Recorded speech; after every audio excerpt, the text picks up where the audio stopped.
যুদ্ধের ময়দান হোক বা আলোচনার টেবিল, গত ৫ মাসে বারবারই ইরানের কাছে লেজে গোবরে হয়েছে বিশ্বের বৃহত্তম পরাশক্তি আমেরিকা।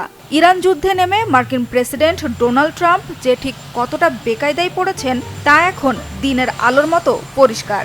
ইরানের বিরুদ্ধে লড়াই চালিয়ে যেতে মার্কিন অস্ত্র ভান্ডার আর যুদ্ধ বাজেটের টান পড়েছে বেশ আগেই।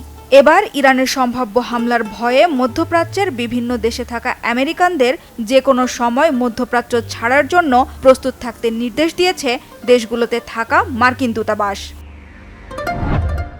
ইসরায়েল, জর্ডান, ইরাক, মিশর, বাহরাইন, সংযুক্ত আরব আমিরাত, কাতার এবং সৌদি আরব সহ বিভিন্ন দেশের মার্কিন দূতাবাসগুলো তাদের ওয়েবসাইটে একই ধরনের নিরাপত্তা সতর্কতা জারি করেছে, যেখানে বলা হয়েছে মধ্যপ্রাচ্যে ক্রমবর্ধমান উত্তেজনার কারণে নিরাপত্তা পরিস্থিতি জটিল হয়ে উঠছে এবং যে কোনো সময় আকস্মিক সংঘাত শুরুর আশঙ্কাও বাড়ছে।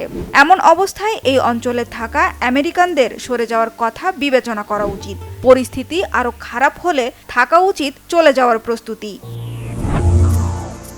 শুধু তাই নয়, দূতাবাসগুলো মধ্যপ্রাচ্যে থাকা মার্কিন নাগরিকদের অতিরিক্ত সতর্ক থাকার পাশাপাশি ফ্লাইট বাতিল, আকাশপথ বন্ধ সহ যে কোনো ধরনের অনাকাঙ্ক্ষিত পরিস্থিতির জন্য প্রস্তুত থাকার পরামর্শ দিয়েছে।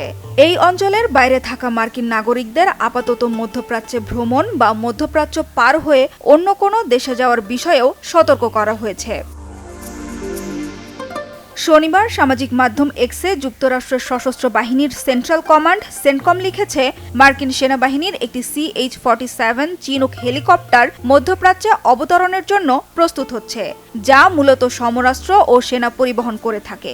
মার্কিন প্রেসিডেন্ট ট্রাম্প ইরানের পরিকল্পিত হামলা বাতিলের ঘোষণা দিলেও মধ্যপ্রাচ্যে চিনুক হেলিকপ্টারের সম্ভাব্য উপস্থিতি নতুন করে আরও বড় সংঘাত শুরুর আশঙ্কায় যেন উস্কে দিচ্ছে। এছাড়া যুক্তরাষ্ট্র ও ইসরায়েলের যে কোনো ধরনের আগ্রাসনের উচিত জবাব দিতে মধ্যপ্রাচ্যের মার্কিন মিত্র দেশগুলোতে বিধ্বংসী হামলা চালানোর প্রস্তুতি সম্পন্নের কথা জানিয়েছে তেহরান। সৌদি আরব, তুরস্ক ও পাকিস্তানের পররাষ্ট্রমন্ত্রীদের সাথে ফোনালাপে মধ্যপ্রাচ্যে থাকা গুরুত্বপূর্ণ ইসরায়েলি অবকাঠামো এবং মার্কিন স্থাপনাকে লক্ষ্যবস্তু করার হুমকি দিয়েছেন ইরানের পররাষ্ট্রমন্ত্রী আব্বাস আরাকচি।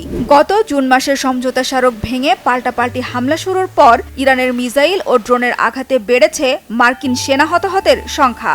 নতুন করে বড় যুদ্ধ শুরু হলে সাধারণ মার্কিনীরাও রেহাই পাবে না, এমন আশঙ্কা থেকেই ট্রাম্প প্রশাসন সাধারণ মার্কিনীদের মধ্যপ্রাচ্য থেকে সরানোর কথা ভাবছেন বলে মনে করছেন অনেকেই।